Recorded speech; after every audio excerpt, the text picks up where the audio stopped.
Natikman ko na yan guys. At syempre ang sarap. Luto tayo. Meron akong isang pirasong bangus guys. Linisan ko lang yan at slice. Dalawa yan sana kaso itinira ko pang isa. Na slice na guys, timplahan natin ng asin, bitsin, ground black pepper,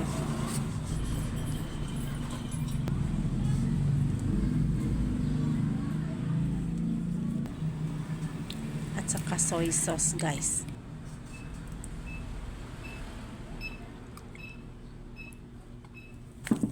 At i-mix ko lang yan guys, i-marinate ko muna. Yan guys, na mix ko na. At ito na tayo guys.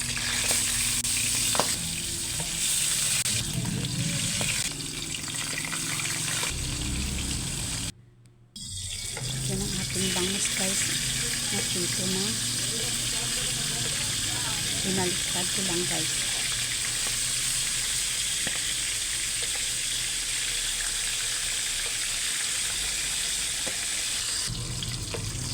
At set aside muna natin guys.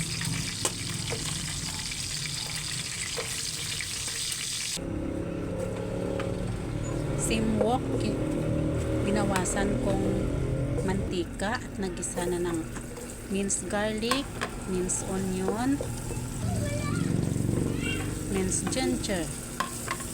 Mix together lang natin guys para mag-brown yung ating mga lamas.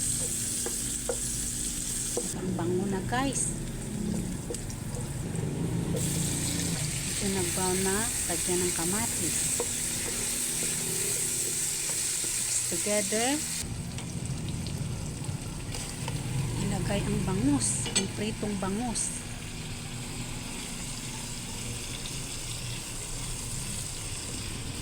Ayan na guys.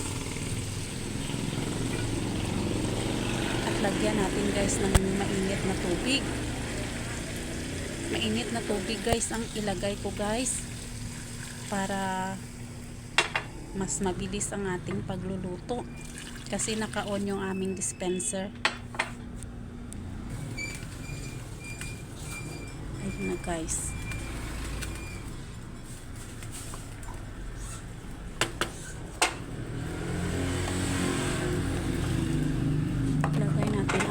Bell pepper, pidada na slice guys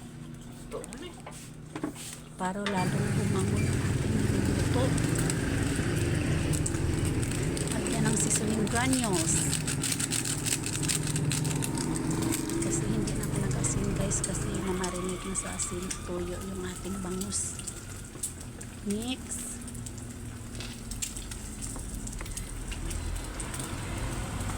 Tapos ilagay ang 2 pirasong scrambled egg.